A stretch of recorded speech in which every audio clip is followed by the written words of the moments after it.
This episode is brought to you by Reese's Peanut Butter Cups. Some things are just better together, like party playlists and Friday nights, campfires and ghost stories, peanut butter and chocolate. And Reese's Cups are the perfect combination of creamy peanut butter and delicious milk chocolate. So, when you want something sweet, you can't do better than Reese's Peanut Butter Cups. Buy Reese's today wherever candy is sold. Introducing Royal Caribbean's newest ship, Icon of the Seas, the ultimate family vacation. The ultimate 6 slides, 8 neighborhoods, 0 compromise vacation. The ultimate never done that, can't wait to do it vacation. The ultimate chillin' by a different pool every day of the week vacation. This is the Icon of Vacations. Icon of the Seas, arriving in 2024. Book today. Come seek the Royal Caribbean. Ships Registry, Bahamas. In sports, the scoreboard doesn't tell the full story, but Netflix does. Stories about dads who happen to be world-class quarterbacks and a battle for the heart, soul, and direction of the multi-billion-dollar business of F1. Whether you're a diehard fan or you're brand new, Netflix has the stories for every type of fan. You can watch these incredible sports stories like Quarterback, F1 Drive to Survive, Untold, and many more now on Netflix. Serie A Chronicles is a Media Chronicles production.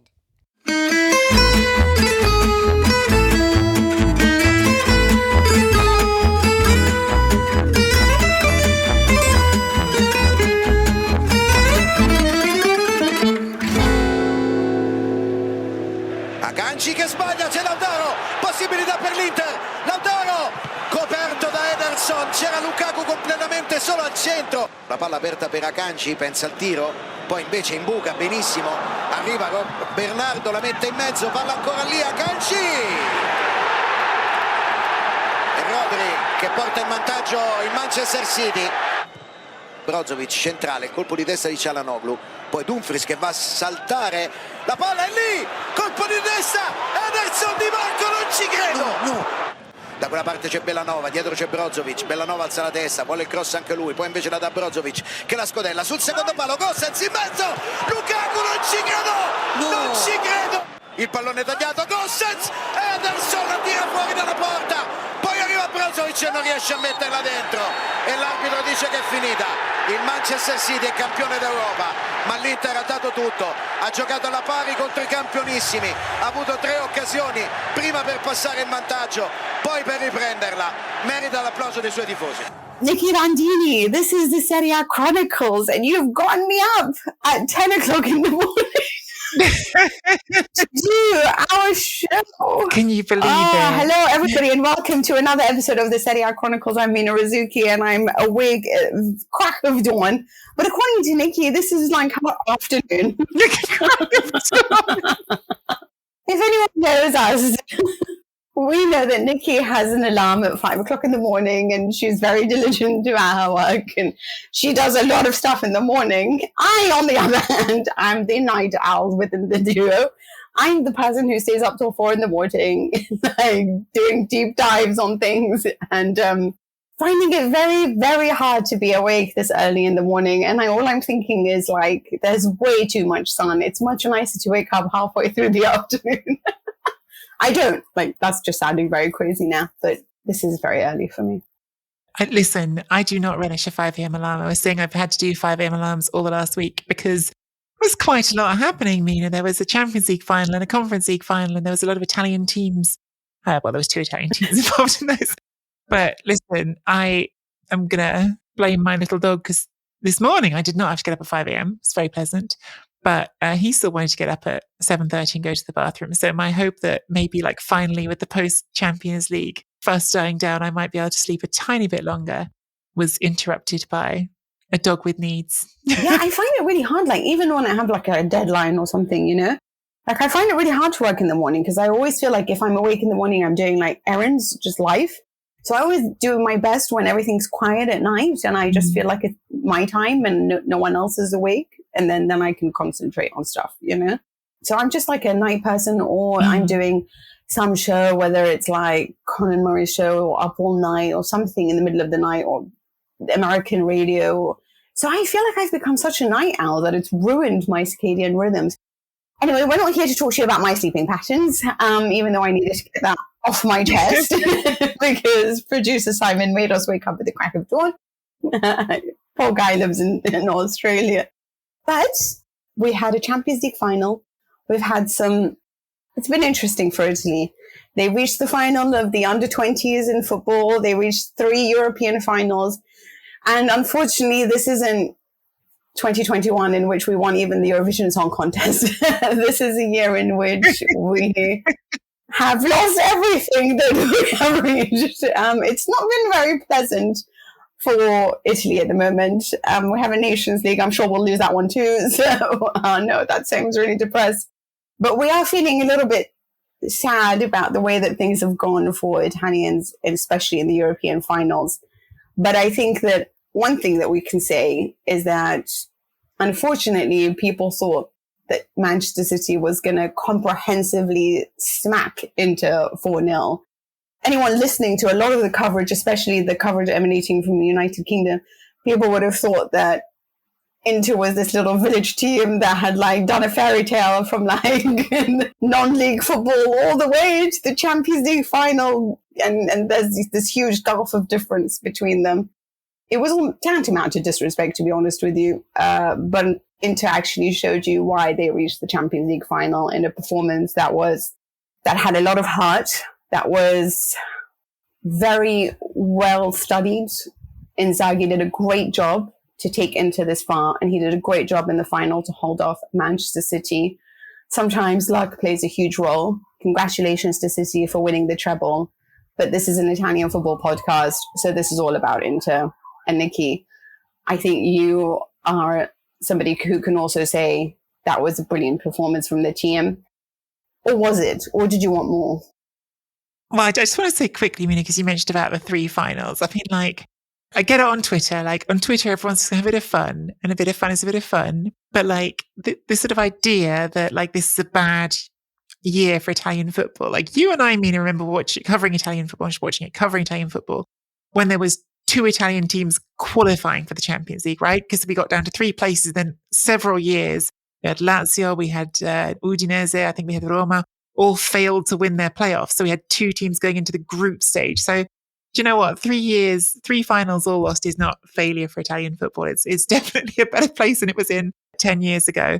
As for Inter, I think it's just a really painful situation for them as a club because, yes, I think both of us on this podcast and on every other platform that gave us a chance to say it were saying, don't take this team too lightly. They're a serious team. They are very capable of playing with City. And they did. I think that every Inter player at the end of this game, and Inzaghi as well, were going through this sort of inner turmoil of emotions almost, where it was wow, we said we could do it. Everyone told us it's the best team in the world. We showed up and we played that game, right? We did play as well as them, and we had better chances than them to score goals. But they didn't do it. They didn't score the goal. And so it's sort of this feeling of puffed up, chest out pride. Look, we really are as worthy of being on this stage as we said we were. Don't worry about the fact that we didn't have as horrible a path to the final as City did. We went toe to toe with City and said, we're as good as you, at least in these 90 minutes. But in the end, they still lost. So here's, I think, that a few questions that can pop up from what you've just said here. You said, they can be disappointed at the end of the day in that sense. Is this a free hit? Because frankly speaking, I think that for Inter, when it comes to building this project, I don't think they would have expected to reach the final so quickly. Then you look at the way that they've actually conducted themselves in the market, and they do have a lot of older players. So when you are investing in older players, you are looking for quicker results than in long-term projects in the way that, say, Milan have done.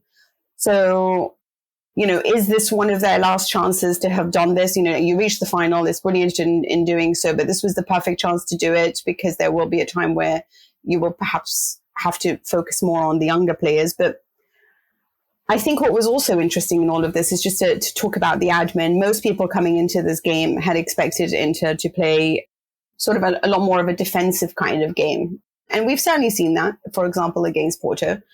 But what they did so well is what Inzaghi does so well, which is study the opponent and then find out a way of really stopping them. I mean, Haaland just wasn't an issue in this match as much as we expected it to be. So all the nets that you gifted Acerbi were of no use because he was handled rather effectively by Inzaghi's team.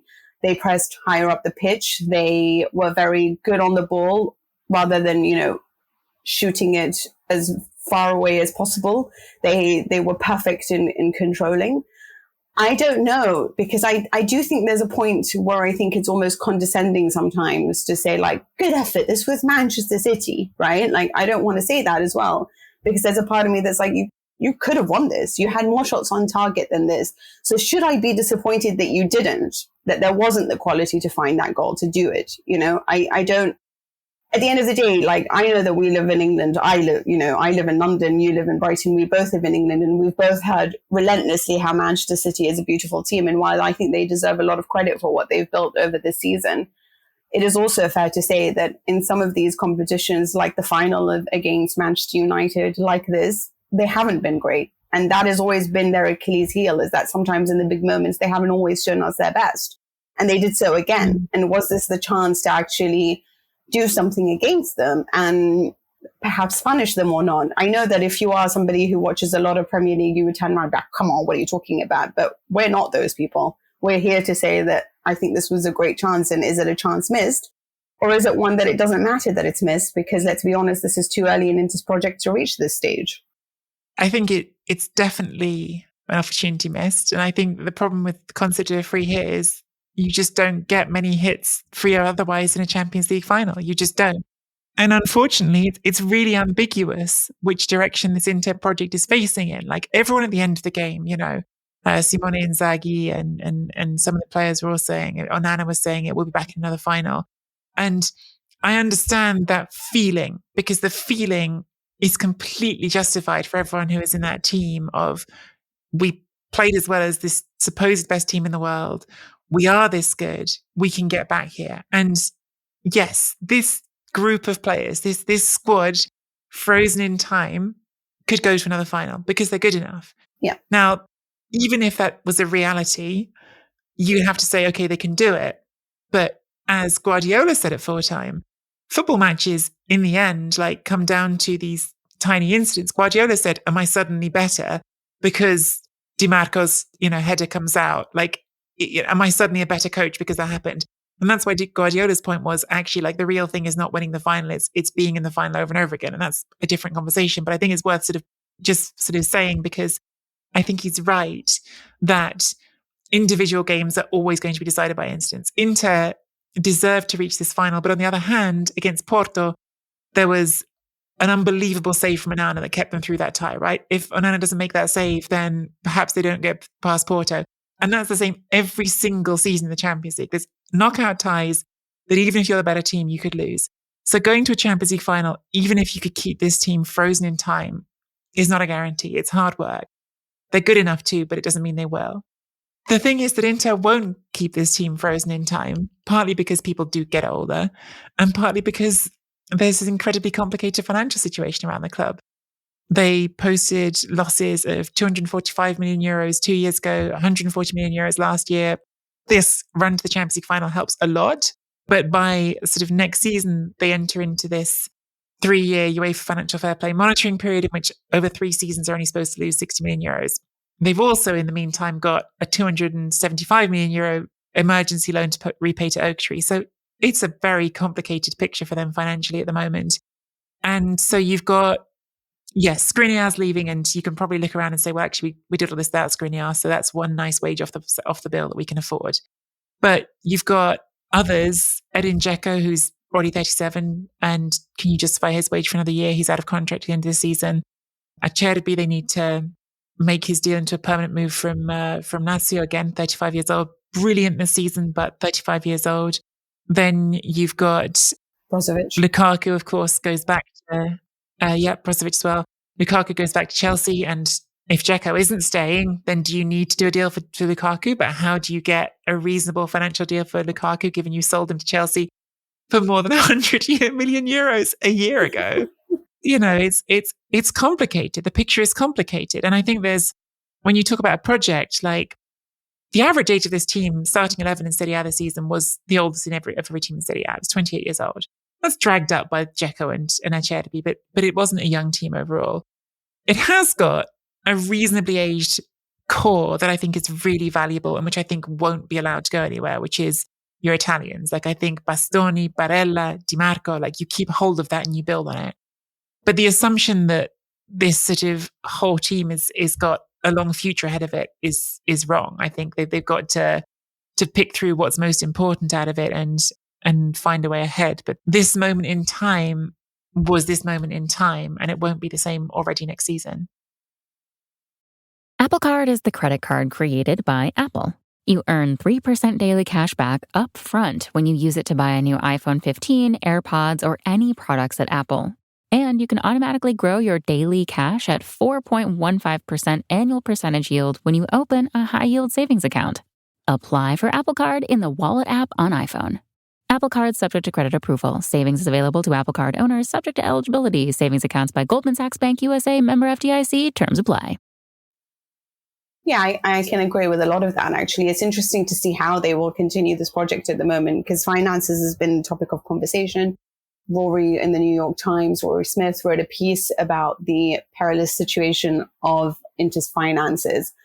I think that everything that was said in many ways is accurate. You know, they are obviously, like you said, they are in debt.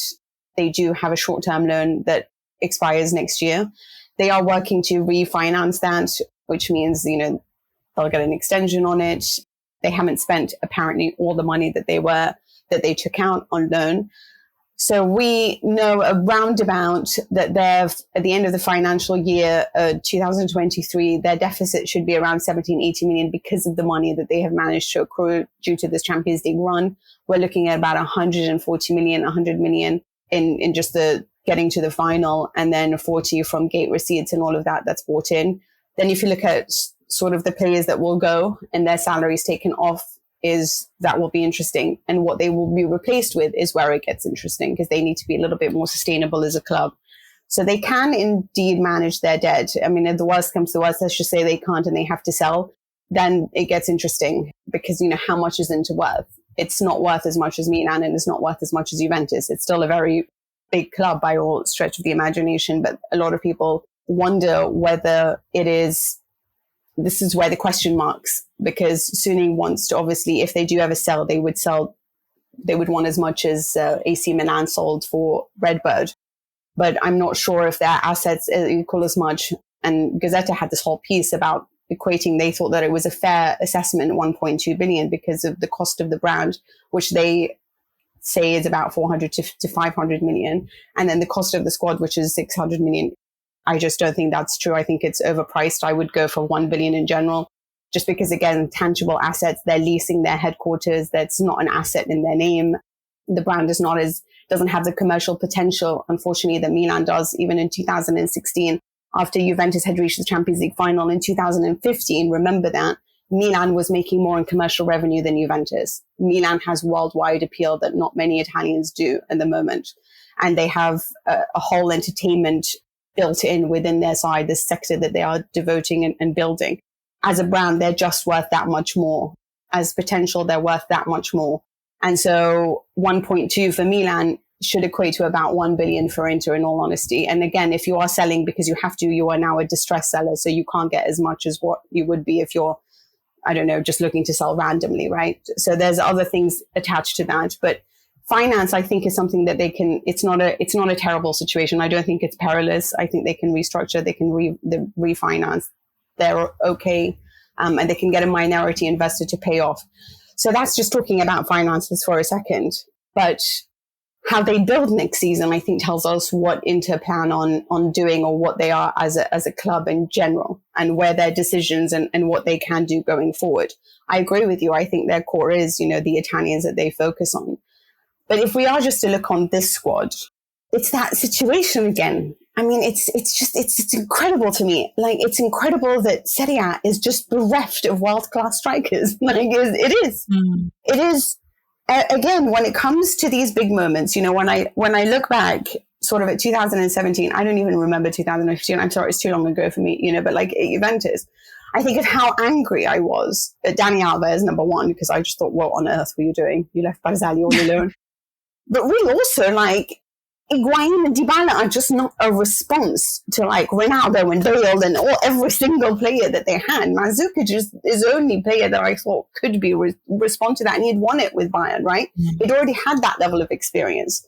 When I think of world-class strikers at the moment, I don't see them in Serie A as, like, it's Osman. And again, I don't know whether we can say world-class, because world-class is something that you have done over a number of years. It's not, you're not called world class after doing something for 2 or 3 seasons.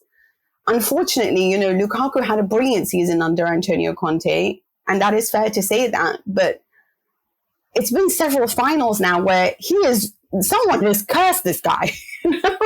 And then there's Lautaro Martinez, and you wonder if Argentina is relying on Alvarez and Messi, and Alvarez is the number 2 for Manchester City, right? And it's not Dybala, it's not Lautaro Martinez.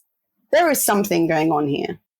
Yeah, we should, because we just talked about the future in time. We should zoom in on the game a bit. Like it really, you know, first of all, I think Simone Inzaghi completely confirmed everything we've said about being a cup coach. He gets these big games right so often. It's extraordinary.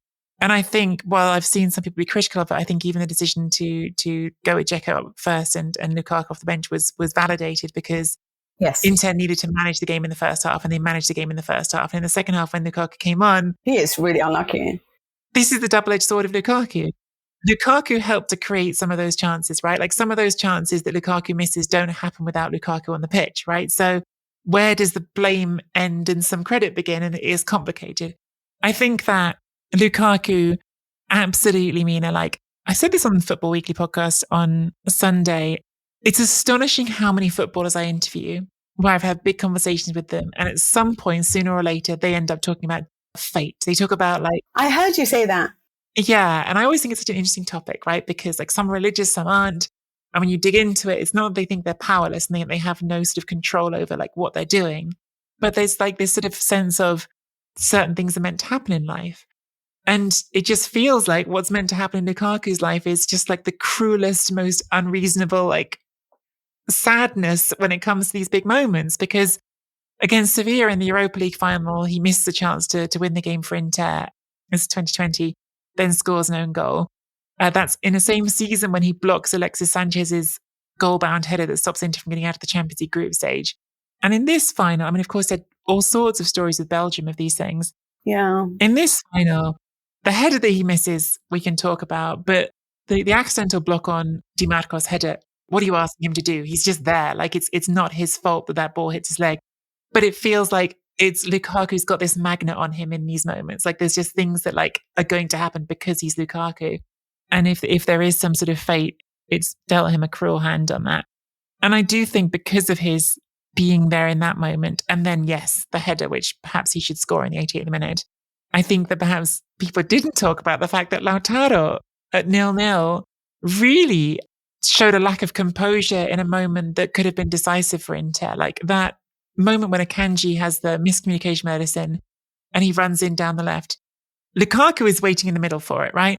And I'm not even certain that's the right ball, because Lukaku has got 2 defenders pretty close to him. City are tracking furiously to get to him. You also have Brozovic arriving at the top of the box, and Brozovic has nobody near him. So, like, you've got 2 options. So maybe Lukaku is the right option, maybe Brozovic is the right option. But either of those options is better than what Lautaro does, which is take that sort of panic shot at the near post.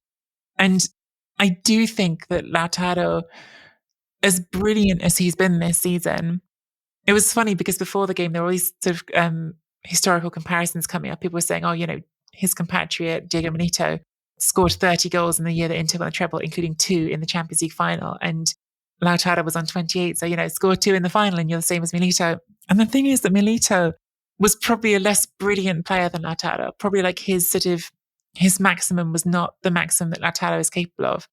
But I think he had the ice water, right? Like, it didn't bother him that he was playing in a final. And I think Lautaro has not got that. I think Lautaro does lose something in these big games. And there's 2 ways of looking at that. And I think it comes back to maybe your first question, Mina, at the start of the show. But I think that the optimistic way is what Inzaghi was saying, what actually Inzaghi and others were saying even before the final, which is getting to these finals is learning. Like, you get to these finals, you play a final, you learn from it. And Barella said that about the Europa League final. He said, we're in this Champions League final because we lost that Europa League final. We went there and we learned some things. And maybe in 4 years' time, Lautaro will be in another final and he will have the ice, like he will have the cool and he'll get it right. But to me, I think he's slightly sort of not got as much blame as Lukaku, when I think his critical mistake is probably as bad as Lukaku's critical mistake with the header. I'm going to have to agree with you there, to be honest with you. I mean, Lautaro, for me, like, these are the moments that you're judged at the end of the day. Like, I don't know. People hate me for saying this kind of stuff about Dybala, right? You know, like, I don't really care if you can score against, you know, teams that I could score against, but you know what I mean? Like, I don't really care if you can get goals against, you know, Sassuolo, right? Like, I need you to show up for me when it matters. Like the 2017 Champions League final, I need you to show up when it matters.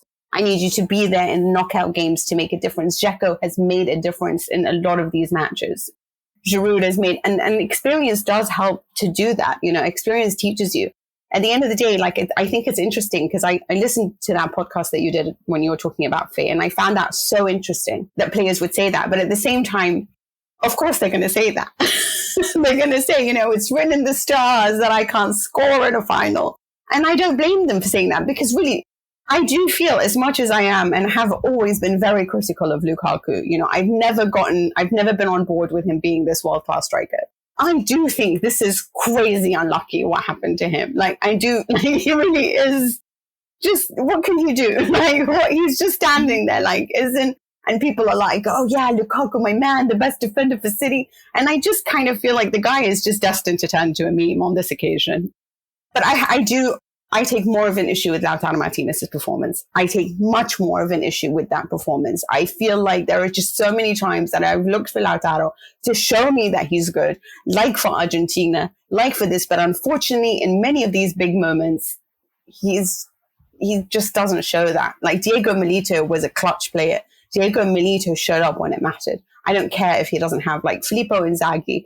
People don't like him. They think he lived in the offside, you know, trap all the time. Like, he's just the guy was born offside. Wasn't that the quote? But he was always there when it mattered. He hurried and bullied. He's world class in my eyes for how much he just never let you switch off for a second. And these are the different ways I'm, you know, football is what you resonate with, right? Why you choose Messi over Ronaldo, why you choose Guardiola over Mourinho. It's what you resonate with, is the storyline. It's what you feel passionate about. But I do think psychology matters. And I think that with Lukaku and Lautaro, they're built to sort of be like, see, I can do it. See, I'm brilliant. That's their mindset. Whereas when you look at players like people who just enjoy the game and are not so obsessed with proving themselves, that are quite innately very happy with who they are, like a Pirlo, for example, who cares more about wine than he cares about football, is somebody that just finds finals so easy for them. And I do think there's a mindset in that. Ronaldo, when he was in Manchester United, was famed with trying to make this impression, with trying to prove that he was good as everyone else. And he was. Obviously, he came in with this young kid, I'm so good. Everyone said I was really good, and I need to show you every day that I'm this good. I need to show it to you all the time. And I think when it came to clutch moments in the finals, and he was, a lot of the time, people thought he was not very good in finals. Eventually that changed. Eventually he started to believe in himself. He never needed to prove himself. And that's when he became the clutch player that we know Ronaldo to be. So it is a psychology. It is something you can learn. But Lukaku can't learn this anymore at 30. But Lautaro maybe still can. I do think there is this, I always think of it as Zaza, like Zaza's penalty. He was so determined to be the guy that does everything for Italy. The guy ruined his career, you know, like sometimes it is about just believing that you're good enough and it doesn't really matter who's watching. But that's why I do think mental coaches are so important in these types of moments. It is changing Djokovic's position in tennis. It changes so much in life, and they will say it's fate because they're not going to say actually the way that I think is bad. But when you want something desperately, you usually don't get it. I just want to like sort of specify that not all those players are saying like when I fail, it's fate. Like, I mean, you know, these players like Buffon and Totti, I've talked about this. Players, I mean, you know, Buffon more than Totti, but who've won plenty, you know, like I think in Buffon's mind, winning the World Cup was fate. Like, it was just supposed to happen. And that doesn't mean he didn't work really hard. It doesn't mean that he didn't train ridiculously hard. Of course, no. But he does believe on some level that was just the way life was supposed to go. And I think that's just really interesting how often I hear that from really top competitors. And maybe it's actually something that the really elite ones need to keep themselves level, because I think maybe if not, you do get too caught in the emotions of like the ups and the downs. And actually, like, the real secret to staying completely level is like a mindset almost of like, well, I'm going to do all the work. I'm going to be as incredibly hardworking as I can. And then leave it. Like, you know, like, because it was supposed to. Maybe that's almost part of their success. Serie A Chronicles is excited to partner with Calcio Media, an Australian digital media agency specializing in website design and development and digital marketing. The Calcio Media team has a diverse range of digital skills, including helping our podcast by managing its social media accounts and editing videos for YouTube. Whether you're looking to enhance your website to attract new business or find an audience via social media marketing to generate leads and sales, Calcio Media will work with you to develop a customized digital strategy for your business. They've had a lot of success in generating leads and driving online traffic for various types of businesses. I think you're right, because Pep even mentioned it. Pep said, I feel it in my bones that we're going to win. Like, I just feel destiny's on our side. So, and he won. So I agree with you. It's not necessarily like, you know, it's about failure, but I do think sometimes you just do what you can and you let the universe take over, you know, God or whatever is supposed to happen. I think being able to submit is a great quality, but I think wanting something so desperately and thinking it's all within your control usually backfires. At least it does for me in my personal life. So I've decided that I won't ever try to want something too much, because the more you want it, I swear, the more it goes further away from you. So but I do also think Simon is just chatting away. I feel like he has something to say, but yeah. I do also think that in terms of, I found it interesting that Marotta was talking about ideas, you know, like, because obviously this is his third team that he's built that's reached a Champions League final, and that's failed at the last stage. You know, I do feel that, like I said on Twitter, I spare a thought for him, for this poor guy. Like, what am I going to do? You know, at the end of the day, he said ideas are important in football. You know, money is obviously important, but it's not the most important. And I agree with him, because Inter could reach a final of the Champions League, because Juventus reached the final, because Atletico Madrid reached the final. I'm talking about their first more than their second. The second, actually, when they started getting a lot of money, they stopped reaching finals. But in general, money is not always the most important thing. But I guess sometimes it is getting that world-class striker where when the ball falls to him, he makes the right decision, you know, and that is what you pay the $150 million for. And perhaps at the end of the day, it is that difference in money that makes a difference for even West Ham and Fiorentina. Just look at the money they get from broadcasting. The difference in that is just the gulf of difference is so huge. And what Fiorentina have done with so little is so brilliant when you compare it to the finances of a team like West Ham, who are actually, according to all the indexes of Football Benchmark, are worth more than Inter as a club. Imagine that. They do. They matter, because at the end of the day, if that ball falls to Rodri and he can score like that, you know, yes, you have Brozovic that probably could have done that too, but unfortunately, you need several of those on your team. Yeah, you know, I think this is, and it's what I said at the beginning, Mina, but this is the great agony of this whole situation for Inter, is they lost a game on a detail, which is that Rodri took that shot and finished it. And it was a really well taken goal, but there are plenty of players for Inter who've scored a goal that looks like that plenty of times. The difference is that this time City did it, and because it's a final, there's no take backs. That's it. Just one thing before we move on. Did you by any chance see any of the banners hung up by Milan for supporters around the city? Because I did chuckle at a few of them. I don't know if I know which ones you're talking about. So around the city, obviously Milan fans they're not very fond of Inter. And so they've gone around leaving various little banners just to disturb them as much as possible. And I'm not going to lie, some of them were hilarious. Basically, one of the things that Inter wrote on Instagram was lift your head, like raise your head, you know, like you did a great job in that sense. And they said you were supposed to raise a trophy, not your head. Wow. Oh, that's so mean. But it is funny. I know, it's so mean, but I thought that one was really good. I never did loads, but that one was the only one that I wanted to mention because I was like, that's really clever. I wouldn't have thought of that one. Milan and Inter, it's always a derby between these two sides.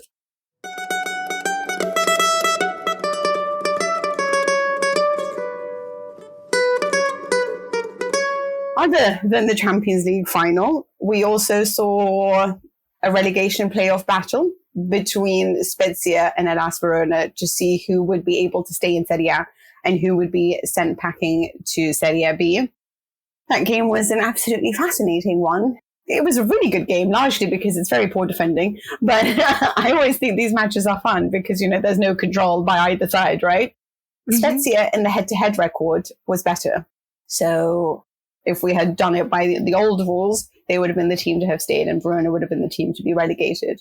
But in this matchup, you could see that you could see the difference. And also a lot of that is, unfortunately for Semplice, he had several players out missing, including Giassi, who was really a huge miss, unfortunately for him. There was a missed penalty from Nzola. There were, Montipo was just spectacular between the posts for Verona and managed to really stop Spezia throwing everything at the sink. They really had tried everything at that point, but they had managed to do that. Obviously, we also know Farioni, who is the captain, was sent off for mimicking Luis Suarez in the World Cup against Ghana and throwing the ball with his hand, which is so something I would do, by the way. I really love these types of moments because it's just like you're so desperate for your team to win. You're so desperate for that goal not to go that you're like, screw it. And then you use your hand and you think it's fine, I'll take the hit, you know? Yeah. He does take the hit. They obviously don't convert the penalty that is then given to them, rightly so, because there's always a chance on a penalty, whereas you know that goal's going in, but you do also leave them in 10 men. But Verona did a spectacular job, stayed in Serie A, and unfortunately for Spezia, they've been relegated. It was not the game I expected, to be honest with you. I was thinking relegation playoff, two teams that are going to be like terrified of going down, might be a super sort of cagey game, and it wasn't, right? Like, because Verona took the lead after 5 minutes, then Ethan Ampadu, I think in the end, actually, the first goal got given as Faraone's. It looked like it might be an own goal for Ampadu, but Ampadu, who I'd been telling everyone, all my Welsh followers, watch Ethan Ampadu in this game, certainly had an eventful first few minutes with that, and then he scored an absolute brilliant goal at the other end to make it 1-1. And as you said, they were 3-1 all by half time. And then in the second half, Faraoni doing everything he can to stop it going in. And then an actually really heartbreaking moment because Nzola's really been he's really been the guy for Spezia this season. I think he scored 13 goals. He's really been the only reason they're even close to not getting relegated. And he has that penalty and it's saved by Montipo, who had a fantastic game. Spezia had other chances as well that he was keeping out. Parte Nzola, Montipo, salva la porta dell'Hellas. And that was sort of the end of the drama. But it was a really odd spectacle. Of course, we haven't seen this be talked about since 2005. And a lot of people were asking me why there weren't more fans in the seats. And I think a few things go into that. First of all, you're talking about a game that was only known about at a week's notice. The venue was changed at 5 days' notice because it was originally going to be in Udine, and then they switched it to Reggio Emilia. And then on top of that, cost, and on top of that, there were just restrictions on the number of tickets being sold because the authorities did not sell any tickets to neutrals. They were only selling to fans who hold fan ID cards from the relevant regions. So it was a really sort of restricted sales window and sales audience because, of course, that being so short notice organised, I think security was this really big worry for the organisers. You don't want to bring two sets of rival fans at a very tense moment into a city that isn't ready to police them, steward them, and all of that. So it did make it a particularly strange visual because you had a stadium that was empty in the middle and just had fans at either end playing for something so important, staying in the top flight. But the game itself was, as you said, bonkers, helter-skelter, very enjoyable watch, I thought. It was a very enjoyable game. Arriva in questo istante, c'è la salvezza per l'Hellas Verona. Dopo 96 minuti e 48 secondi esplode la festa gialloblu. Meanwhile, there was also a playoff between Bari and Cagliari as to who would reach Serie A and who would be promoted. It was the second leg. and it was worth 26 million, which pales in comparison to what is on offer by the Championship, which is nearly 178 million from the Premier League for over 3 years, should they manage to be promoted into the Premier League. 26 million, 178. You can now see the gulf of difference between the two leagues, huh? Mm. Either way, Cagliari, what a story that was. They obviously have Ranieri as their coach, as everyone loves to remind us. He is 71 indeed, but Ranieri started his coaching career at Cagliari in 1988. He took them to promotion from Serie A G to B, and then the top flight before he left for Napoli. Now, they had Liverani in Serie B as their coach, who was struggling, and they decided on the 30th of December to let him go, and they employed Ranieri on January the 1st. So they were 14th in the Serie B table when he came, and then he dragged them up to 5th and then to the playoffs. It is just incredible what they did and what he has done as a job there to get Cagliari promoted to Serie A. I think Bari, they could, because they had finished higher up the table, they didn't actually even need to win this game. They just needed to make sure that on aggregate they were level. So I think it's incredible that it was a last minute goal. Pavoletti came in and managed to get Cagliari through. Passa Zappa con il cross, palla dentro Pavoletti! Pavoletti! Incredibile! Pavoletti al 94esimo minuto, il Cagliari sblocca al 94esimo minuto con Leonardo Pavoletti, incredibile al San Nicola, incredibile. There was a lot of heckling from the Cagliari fans in the stadium, and I thought Ranieri did such a great job to get them to stop doing that and to respect what Bari's journey was. Personally, I wanted Bari to go up, but I forgot how much I love Ranieri. And for him, I'm particularly glad, even if I did want Bari as a club personally to have gone up. Yeah, well, this is such a contrasting scene, wasn't it, with that Serie A relegation game, which they scheduled infuriatingly. The Serie B playoffs have been scheduled for a long time. They decided to schedule the Serie A relegation game to kick off like 15 minutes later. So they were effectively overlapping, which was really frustrating. But it was such a contrasting visual because Bari is one of the sort of clubs who probably have been like the big sleeping giant in terms of supporter base that hasn't been in Serie A for a long time. You know, Bari have this 60,000 seater stadium that was full for this game. And so in contrast to this weird, mostly empty stadium at Reggio Emilia, you've got a full ground in Bari. And as you said, because with the promotion playoffs in Italy, they don't use extra time penalties. Like if you're still level after 180 minutes after the two legs, then it is just who finished higher. Bari just had to hold on. And this goal from Pavoletti is in the 94th minute, right? Like it's deep into injury time.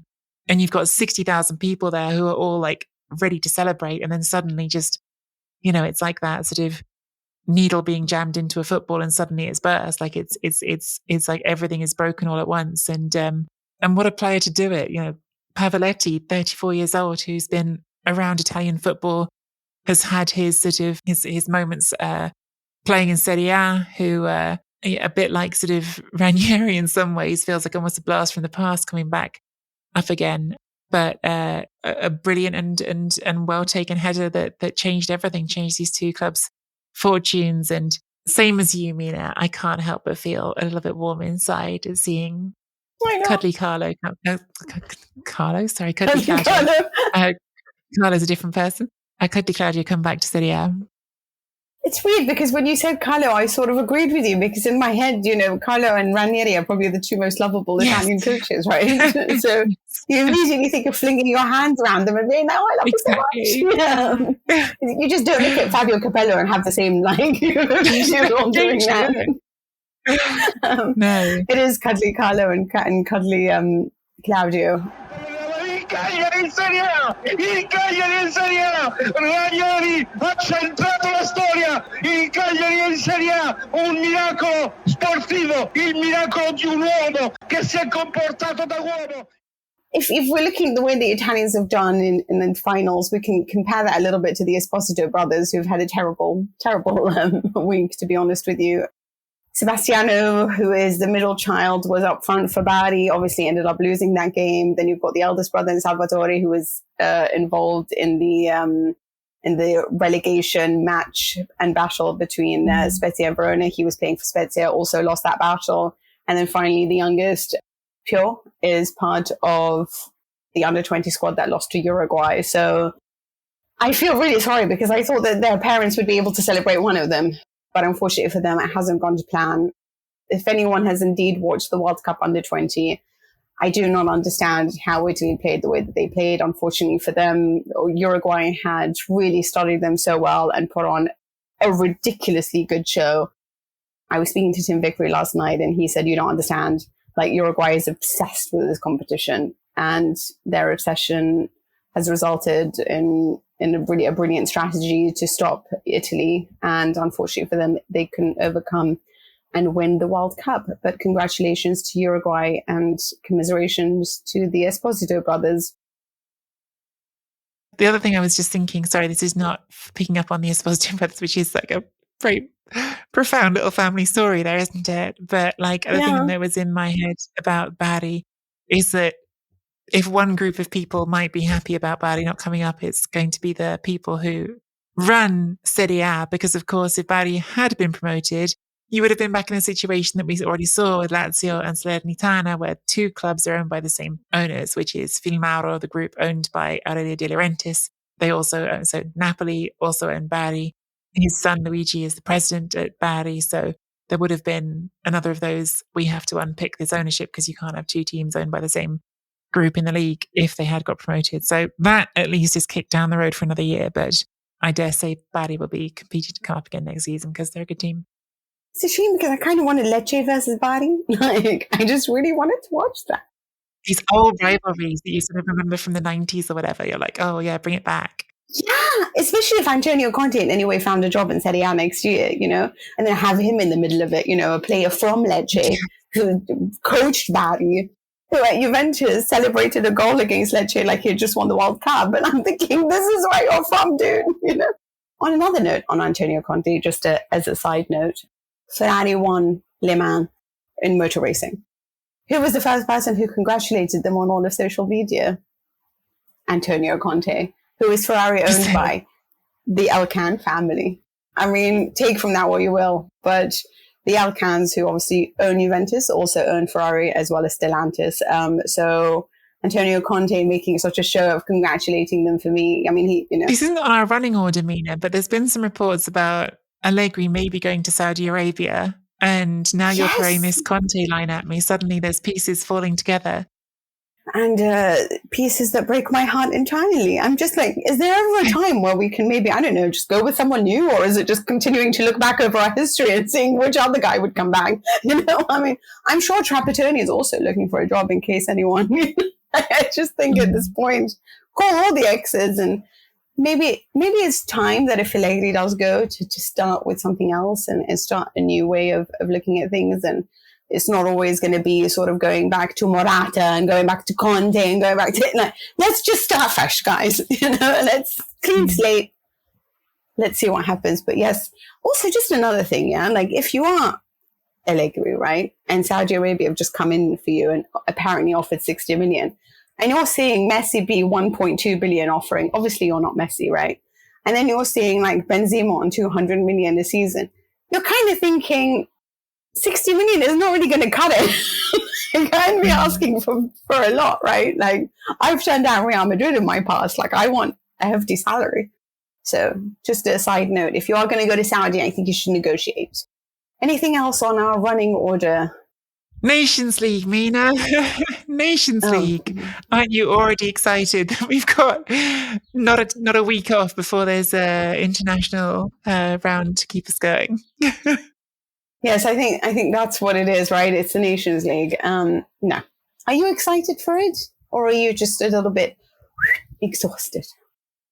Honestly, at this moment in time, I'm exhausted. And I know that no one's going to feel too much sympathy for people who cover football for their living, but it has been a very, very busy end to the season with the three teams all in European finals. It's been so much fun. Honestly, like the last 2 months between semi-finals and finals have been really sort of fun covering Italian football. I, obviously enjoy covering Italian football. I've been doing it for, God, 16 years. But it has been really exciting having that energy and seeing Italian teams go far in these competitions again, which it hadn't happened for a while. I think that people who maybe sort of aren't in it don't sort of see that even though there's disappointing finals, this really has been such a positive year for Italian football compared to where we've been recently. But yes, there's been a few weeks of very early starts and late nights, and I'm definitely personally looking forward to having a little bit of time off in the weeks ahead.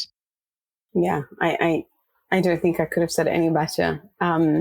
Obviously, we will be cheering on Italy, but yeah, I do agree with you that it all becomes a little bit exhausting towards the end of the season. Also, because this was a particularly long season with the World Cup in the middle as well, right?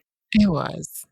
Also, we'd like to mention that we received news while recording this pod that Berlusconi has sadly passed away at the age of 86.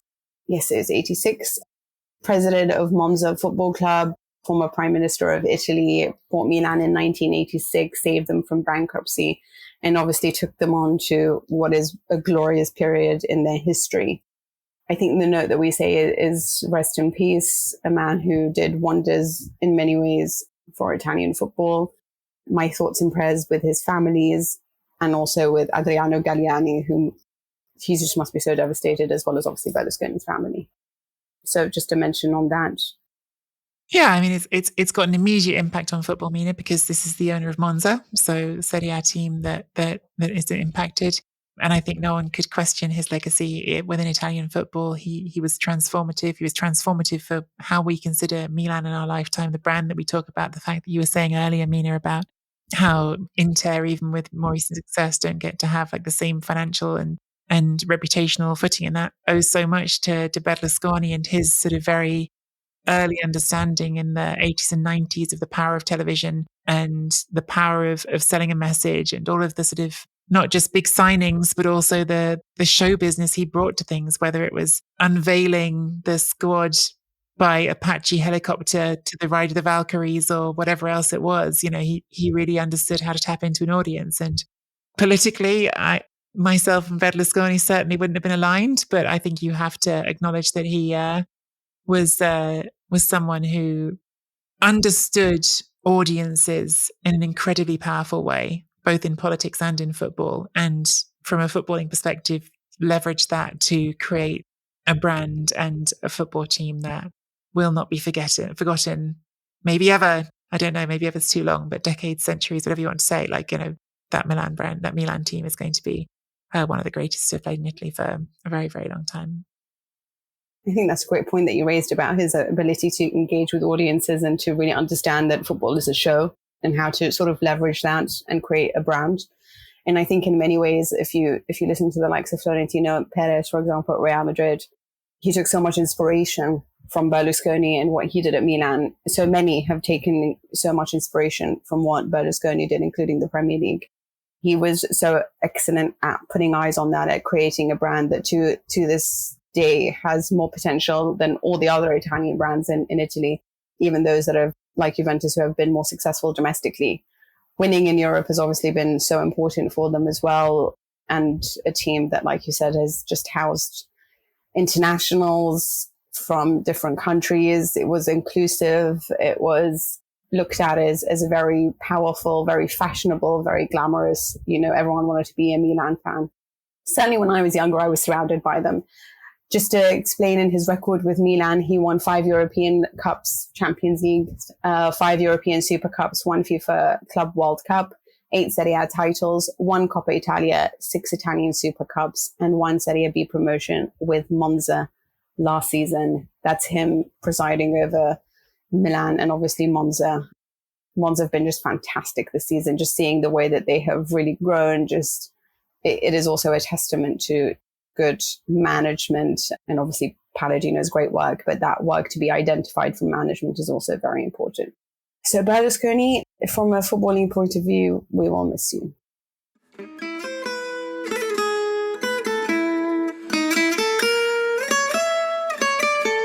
I think, unless I'm missing anything, Mina, that's the end of our show, which is the end of our season as well on Serie A Chronicles. As mentioned, I think all of us are going to take bit of downtime now at the end of the season. Might come back with a little voice note for you guys off the Nations League. That might depend a little bit how things go in the Nations League. We'll see.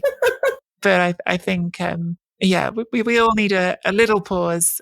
And no doubt you guys do too, because I think that's the whole point of having a football season and not just being a 365 days of a year of a football season. You have to have that crescendo. You get the finals, and that's a big excitement. And then you get a little breathing space before we do it all again. So thank you all so much for your support as ever. Thank you to our patrons as well for all the recent feedback. I know producer Simon put some questions to you guys, and I've not had a chance to read them all yet, but there's an unbelievable number of really sort of thoughtful responses to that. So thank you so much for taking the time to do that. Thank you for supporting the podcast all year. You're the reason that we're able to do this, and we enjoy doing it, and hopefully you enjoy doing it as well. So yes, big thank you to all of our Chronicles tifosi.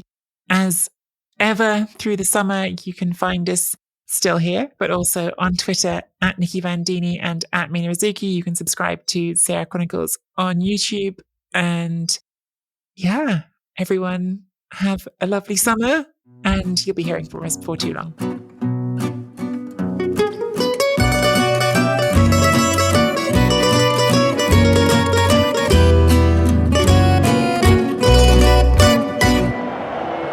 Athens for the 1994 UEFA Champions League final. This is a meeting of two iconic European football clubs. FC Barcelona take on Fabio Capello's AC Milan. Johan Cruyff looking for his second victory in this competition as a coach.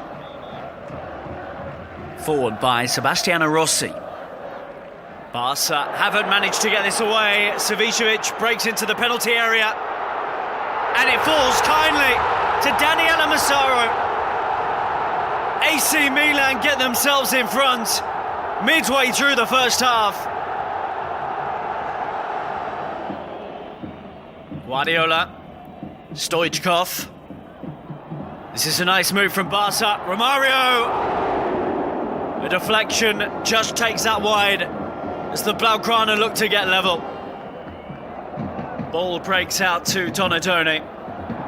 It's a lovely bit of skill from Donadoni. Can he find someone?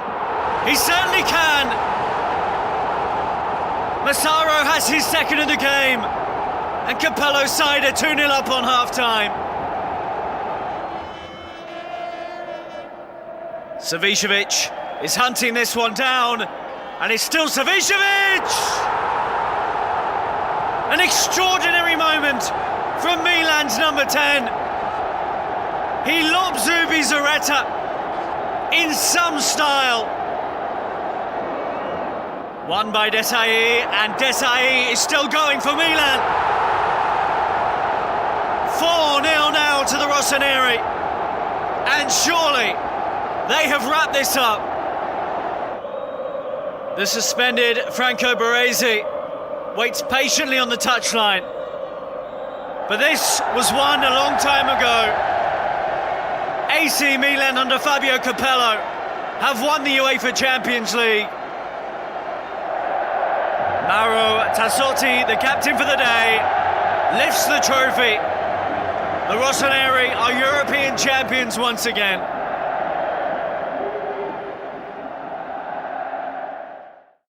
Sports Social Podcast Network. There's a little bit of magic in photographs. With a click of a button, we can capture a moment in time and keep it forever. At Rockbrook Camera, let their creative team help you transform these precious memories into unique holiday gifts to last a lifetime. Most people know Rockbrook Camera for their large selection of camera gear and expert photo advice, but they're also the area's best high-quality photo lab.